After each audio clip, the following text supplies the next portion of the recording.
ಎಲ್ರಿಗೂ ನೇತ್ರಾವತಿ ಕಿಚನ್ ಚಾನಲ್ಗೆ ಸ್ವಾಗತ. ನಾನಿವತ್ತು ಮೊಟ್ಟೆ ಮಸಾಲ ಮಾಡ್ತಾಯಿದ್ದೀನಿ. ನೋಡಿ, ಸೂಪರಾಗಿರುತ್ತೆ.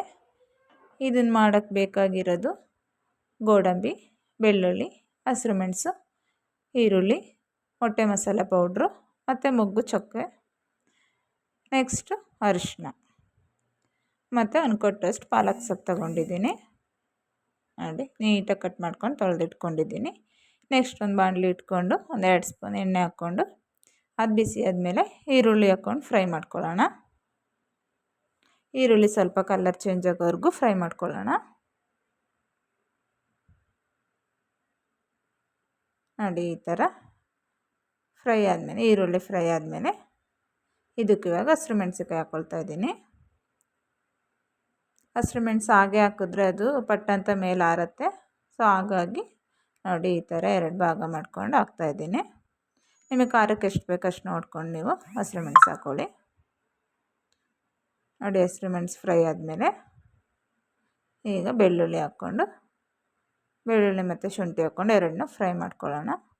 ನೆಕ್ಸ್ಟು ಚಕ್ಕೆ ಮೊಗ್ಗು ಅದನ್ನ 1 ನಿಮಿಷ ಫ್ರೈ ಮಾಡಿಕೊಂಡು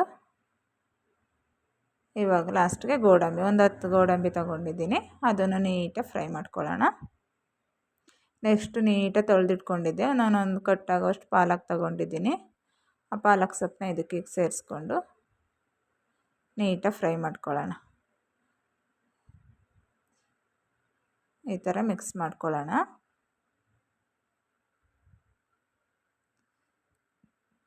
ನೋಡಿ, ಇದಕ್ಕೆ ಸ್ವಲ್ಪ ಉಪ್ಪು ಹಾಕ್ಕೊಳ್ಳೋಣ. ನೋಡಿ, ಇದನ್ನು ನೀಟಾಗಿ ಮಿಕ್ಸ್ ಮಾಡಿಕೊಂಡು ನೆಕ್ಸ್ಟ್ ಇದಕ್ಕೆ ಒಂದು 1/4 ಟೀ ಸ್ಪೂನ್ ಆಗೋವಷ್ಟು ಅರಿಶಿನ ಹಾಕ್ತಾಯಿದ್ದೀನಿ.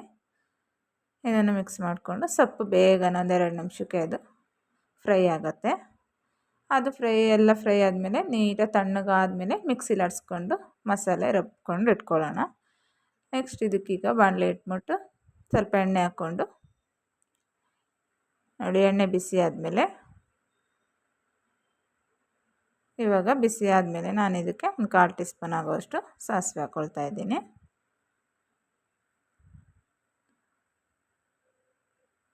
ಸಾಸಿವೆ ಚಟಪಟ ಅನ್ನೋವರೆಗೂ ಬಿಡೋಣ. ನೆಕ್ಸ್ಟು ಒಂದು ಈರುಳ್ಳಿ ಸೇರಿಸ್ಕೊಂಡು ಅದನ್ನು ನೀಟಾಗಿ ಫ್ರೈ ಮಾಡ್ಕೊಳ್ಳೋಣ. ತುಂಬಾ ಚೆನ್ನಾಗಿರುತ್ತೆ. ನೋಡಿ, ಈ ಥರ ಈರುಳ್ಳಿ ಫ್ರೈ ಆದ ನಂತರ ಕರಿಬೇವೆಲೆ ಹಾಕ್ಕೊಂಡು ಅದನ್ನು ನೀಟಾಗಿ ಫ್ರೈ ಮಾಡ್ಕೊಳ್ಳೋಣ. ನೆಕ್ಸ್ಟ್ ನಾವು ರೆಡಿ ಮಾಡ್ಕೊಂಡಿದ್ವಲ್ಲ ಮಸಾಲೆ ರುಬ್ಕೊಂಡು, ಅದನ್ನು ಇದಕ್ಕೆ ಸೇರಿಸ್ಕೊಳ್ಳೋಣ. ನೋಡಿ, ಓಕೆ, ಇದಕ್ಕೆ ಮಸಾಲೆ ಸೇರಿಸ್ಕೊಂಡು ಅದನ್ನು ನೀಟಾಗಿ ಈ ಥರ ಎಣ್ಣೆಲಿ ಫ್ರೈ ಮಾಡಬೇಕು. ಸ್ವಲ್ಪ ನೀರು ಹಾಕ್ಕೊಂಡು ಈ ಥರ ಜಾರ್ಗೆ ನೀರು ಹಾಕ್ಕೊಂಡು ನೀಟಾಗಿ ಫ್ರೈ ಮಾಡ್ಕೊಳ್ಳೋಣ.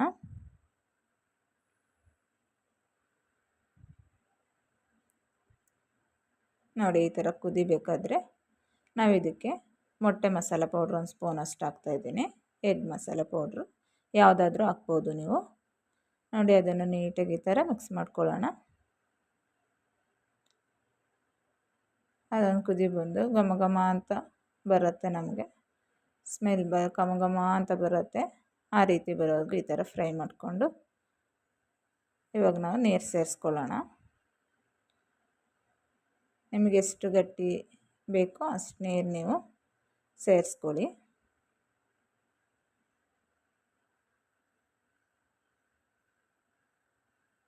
ನೋಡಿ, ಸ್ವಲ್ಪ ಸ್ವಲ್ಪನೇ ನೀರು ಹಾಕ್ಕೊಂಡು ಈ ಥರ ಮಿಕ್ಸ್ ಮಾಡಿಕೊಂಡು ಹದ ನೋಡಿಕೊಂಡು ನಿಮ್ಗೆ ಎಷ್ಟು ಬೇಕಷ್ಟಕ್ಕೆ ನೀವು ನೀರು ಸೇರಿಸ್ಕೊಳ್ಬೋದು.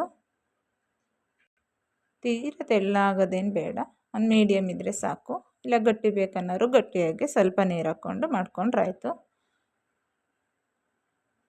ನೋಡಿ, ಇದಕ್ಕೆ ನಾನು ಇನ್ನೊಂದು ಸ್ವಲ್ಪ ಉಪ್ಪು ಹಾಕ್ತಾಯಿದ್ದೀನಿ. ಆವಾಗಲೇ ಮಸಾಲೆ ಫ್ರೈ ಮಾಡೋಕ್ಕೆ ಹಾಕಿದ್ದೆ.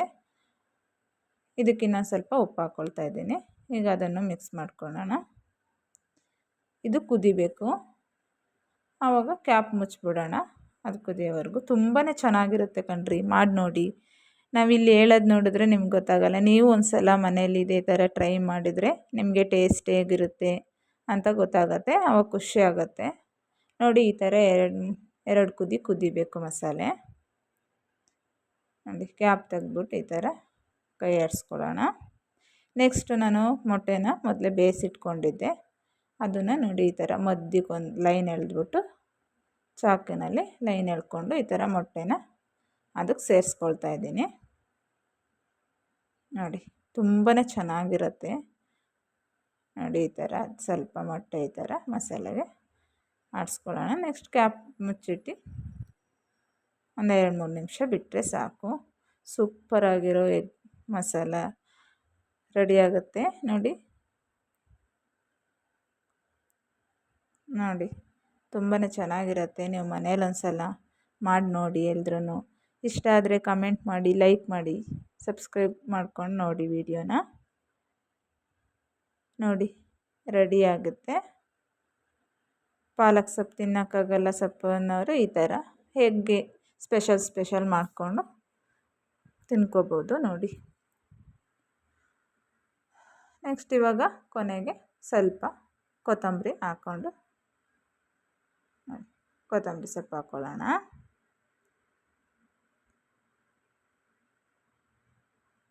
ನೋಡಿ ಸೂಪರಾಗಿರೋ ಎಗ್ ಮಸಾಲ ಬೇಗನೆ ಮಾಡ್ಬೋದು. ಎಲ್ರೂ ಮಾಡ್ಕೊಂಡು ಟೇಸ್ಟ್ ನೋಡಿ. Thank you.